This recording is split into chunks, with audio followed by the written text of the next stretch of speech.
In the 18th night, my own light came on across the valley. I was not standing in two places.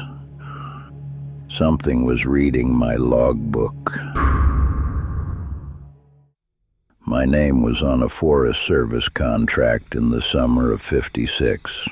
3 months on Cougar Knob Lookout in the Pasayten country north of the Methau. $41 a week and your own canned milk. I was 58 years old and a widower, and I had asked for the job because I could not sleep below the tree line anymore.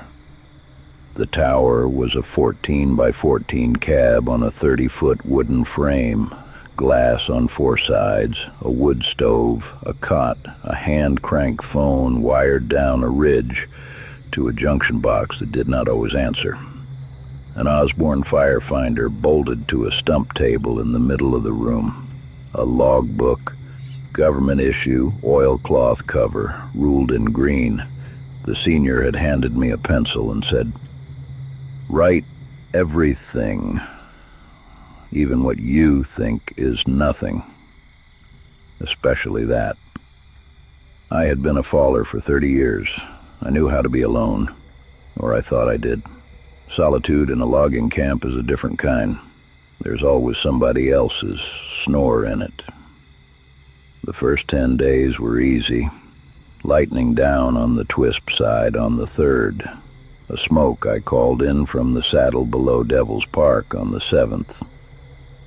Turned out to be a hunter's fire, not mine to put out. The wind came up from the southwest most afternoons. The Methau ran green and the country looked the way it has always looked. I wrote everything down. Wind at 7, visibility 40 miles, 1 Steller's J at the rail at 6:12, a boot print in the dust outside the trapdoor at 6:40, which I did not understand and noted anyway. My own boot, I decided. Of course it was my own boot. Pencil moving on paper is a comfort up there. The senior had been right about that.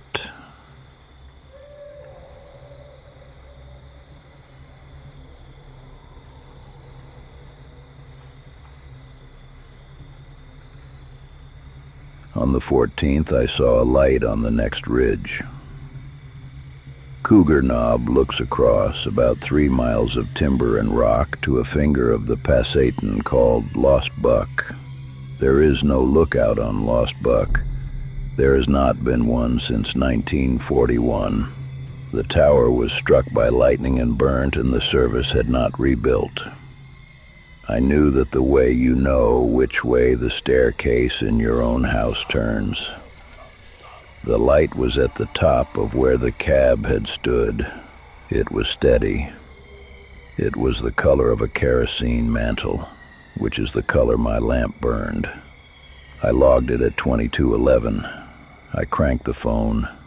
The junction did not answer. I logged that too. It went out at 22:53. I watched the spot for an hour and saw nothing else. I went to the cot and did not sleep. The next day, I walked the perimeter at first light and found a second boot print on the south stair, larger than mine, set deeper, with the heel pointed at the door. I drew it in the logbook.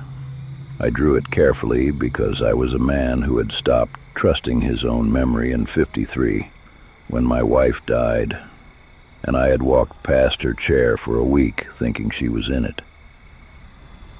On the 15th, the light came on again at 22:11 exactly. On the 16th, 22:11. On the 17th, I want to get this right. At 22:11, the light came on, and a moment later, the smell of kerosene came in through my own window. Upwind, 3 miles of cold air between us. The wind was northwest at 4. There is no carrying kerosene 3 miles into a northwest wind. I wrote that in the logbook, and I underlined it. Underlining is not done in a government logbook. I did it anyway.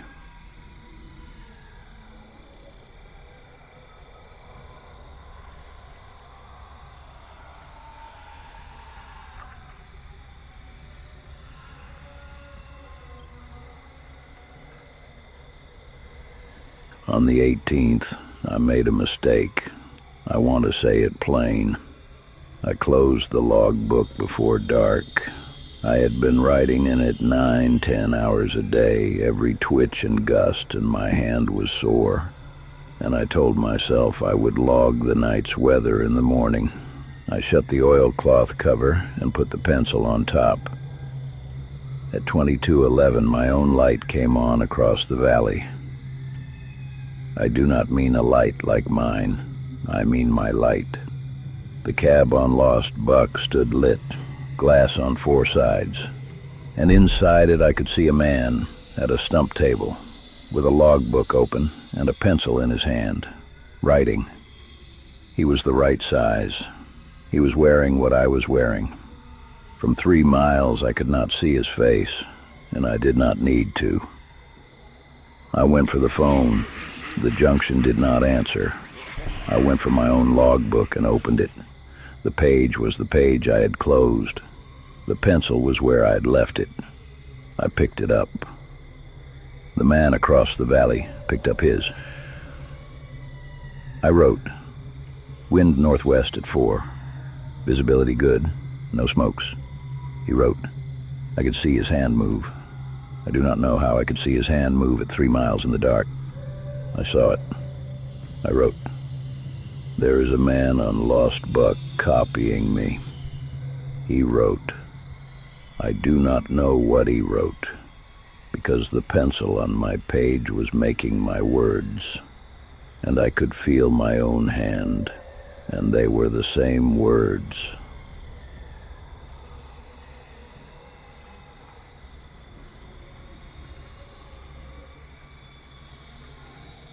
I once heard tell, from a man who had worked the deep pits in South Wales, of a tally that did not balance, and a banksman who had to walk a man past himself in the fog.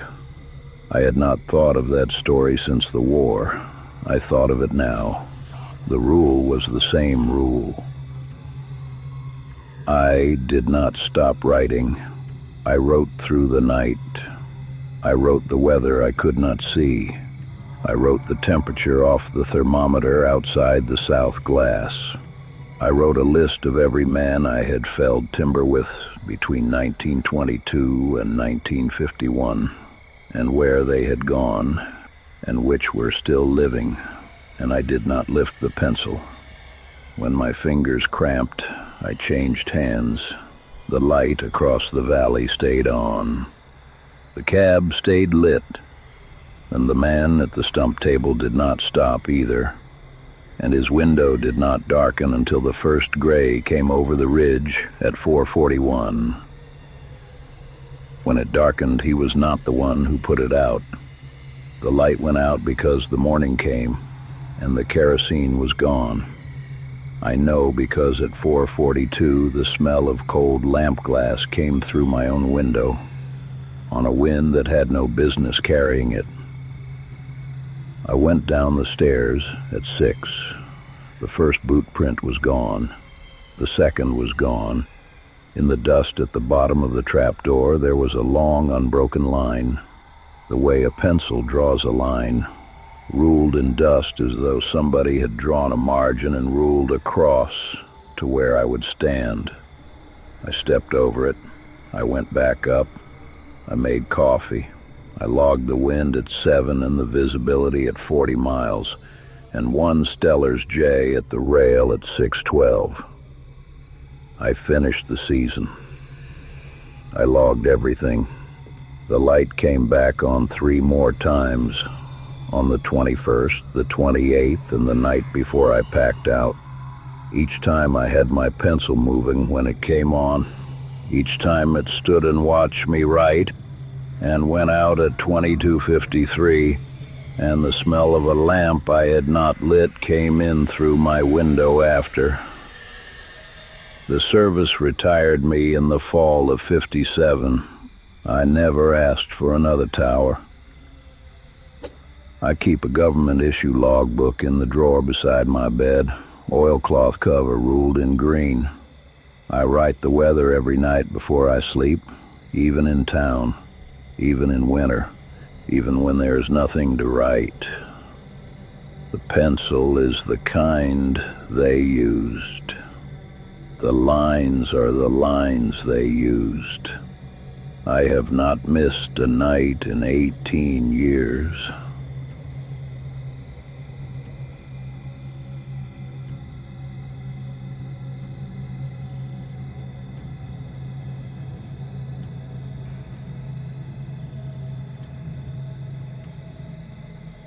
My light goes on across the valley when I forget. I have not forgotten in 18 years. There is a logbook on lost buck that fills itself when I am not looking, and I am the only man alive who knows it must not be allowed to finish a page.